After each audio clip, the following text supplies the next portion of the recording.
D'un seul coup, les CRS ont tiré. Et moi, je vois encore les hommes du premier rang tomber. J'ai décrit les différents modes d'exécution, en particulier la strangulation, et puis d'autres étaient assommés et jetés dans la Seine à moitié assommés. Maurice Papon connaissait très bien l'état d'esprit de la police. Il suffisait de laisser faire pour que ça débouche sur les crimes qui ont été commis.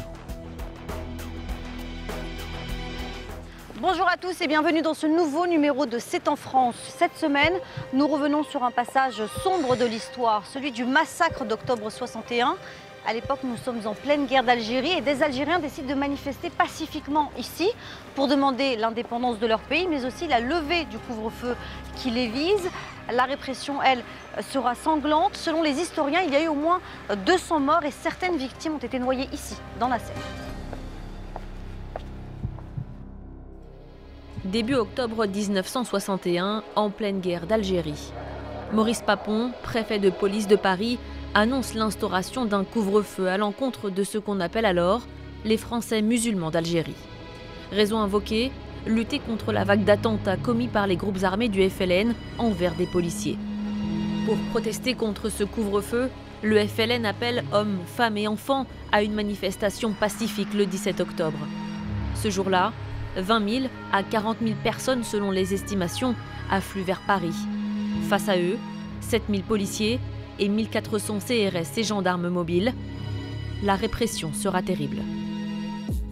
Ça commence par, très tôt dans l'après-midi, par une rafle, qui est une des plus grandes rafles de l'histoire de France, puisque la préfecture affirme avoir arrêté en quelques heures 11 500 personnes, qui vont être concentrées dans des lieux de détention improvisés, comme le Palais des Sports à la porte de Versailles ou le stade de Coubertin. Se produisent dès ce moment-là des violences extrêmes, notamment une coutume policière qui est celle qu'on appelait le comité d'accueil, 2 aides policiers qui tabassent les Algériens arrêtés. Voilà. Et puis, dans Paris, se produisent des meurtres. Les forces de l'ordre ouvrent le feu sur les manifestants. Certains sont battus à mort, d'autres jetés dans la Seine. Bilan officiel, 3 morts, 2 Algériens et 1 Français. Selon les historiens, la réalité serait plutôt de plusieurs dizaines de morts pour la seule journée du 17 octobre. Des faits couverts par Maurice Papon. Le gouvernement de l'époque impose le silence et malgré la présence de centaines de témoins, une chape de plomb s'abat sur les violences du 17 octobre.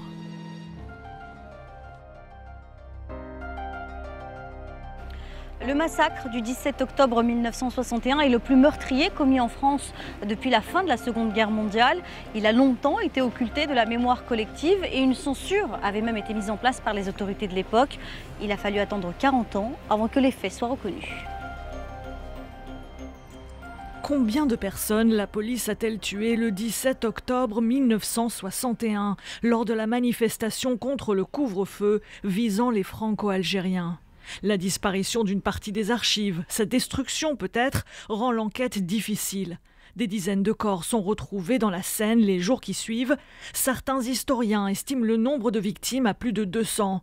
Mais pour Maurice Papon, préfet de Paris, seuls 2 manifestants et 1 passant ont été tués et pas par la police. La presse donne cette version officielle. Pourtant, des journalistes étaient là, des photos montrent les cadavres, mais la censure ne laisse presque rien passer. Il y a un tas de journaux qui les ont fusés. À France Nouvelle, ils m'ont dit « Oh, terrible, terrible tes photos, mais on peut pas les saisir, on va les saisir si on les publie. » Mais je dis « C'est le rôle d'un journal. » La Fédération de France du FLN publie une brochure sur le massacre. Certains policiers choqués veulent témoigner. France Observateur et Libération mentionnent la tuerie. Mais la préfecture fait passer l'idée que ce qu'il s'est passé le 17 octobre fait partie d'un tout, la guerre d'Algérie. Elle parle de la menace terroriste, alors que les manifestants étaient tous désarmés. Dans les années 80, paraissent, sous la plume de Maurice Papon, toujours la même version. Le terrorisme du FLN, donc il fallait bien qu'on réponde, qu'on défende l'État, et donc on a dû réprimer une manifestation qui était prétendument armée Parce que c'est ça qu'ils ont dit le soir du 17 octobre.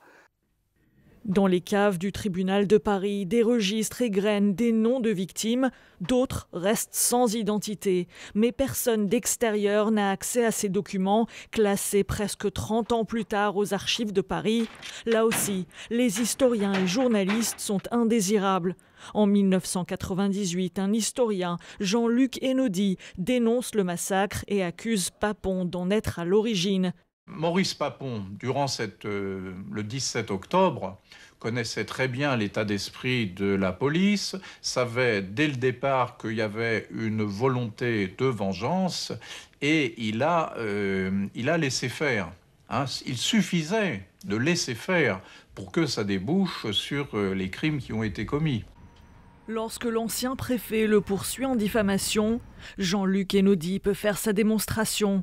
Il demande à 2 conservateurs de décrire au tribunal les documents qu'ils ont archivés. J'ai décrit les différents modes d'exécution, en particulier la strangulation, et puis d'autres étaient assommés, jetés dans la Seine à moitié assommés, quelquefois pas assommés du tout. Quelquefois, les surnageaient, alors on leur tirait dessus depuis le pont. Enfin, il y a toutes sortes d'horreurs comme ça. Les archivistes subissent des sanctions pour avoir témoigné, mais la Cour tranche contre Papon, reconnaissant enfin le massacre.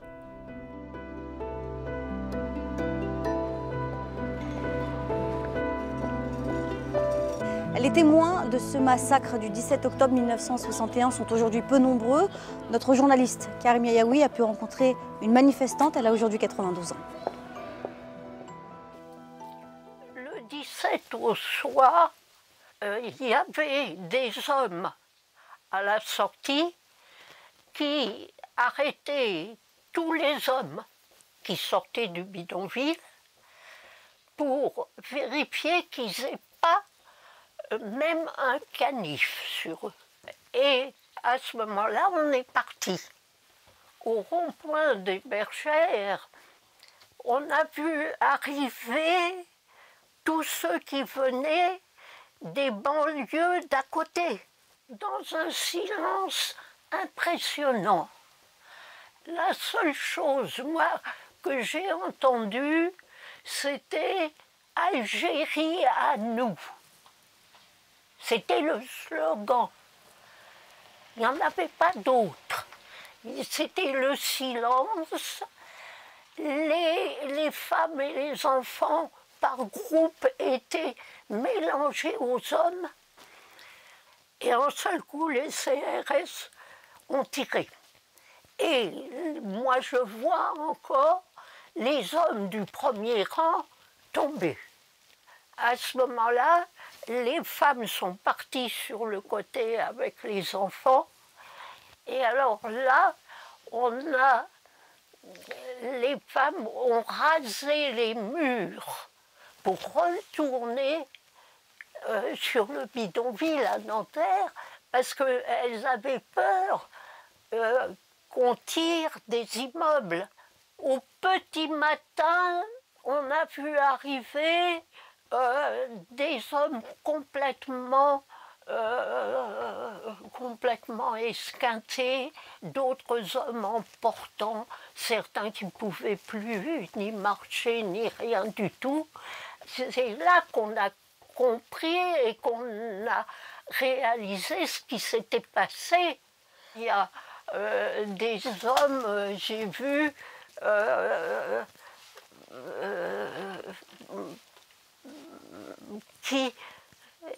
qui au fond ne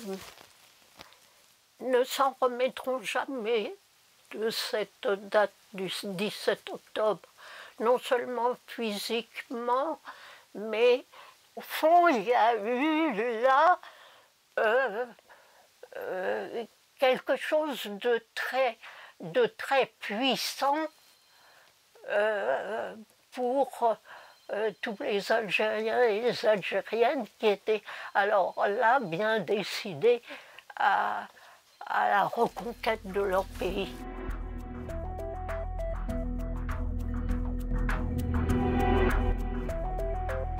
Voilà, c'est la fin de cette émission. Merci à vous de l'avoir suivi. On se quitte devant cette fresque en hommage aux victimes. Restez avec nous sur France 24.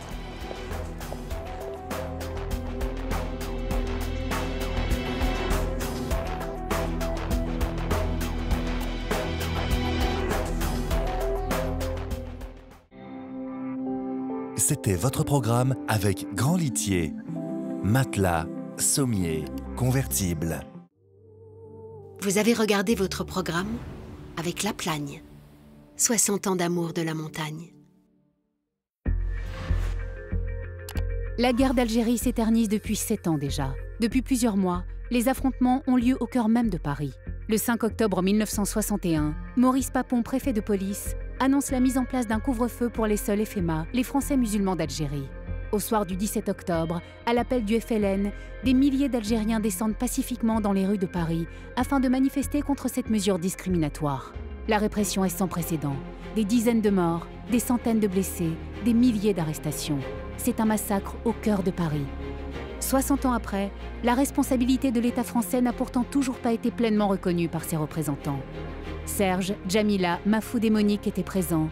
Ils nous racontent leur 17 octobre. Témoignages, photos, reportages, un document exceptionnel à voir et à lire sur france24.com.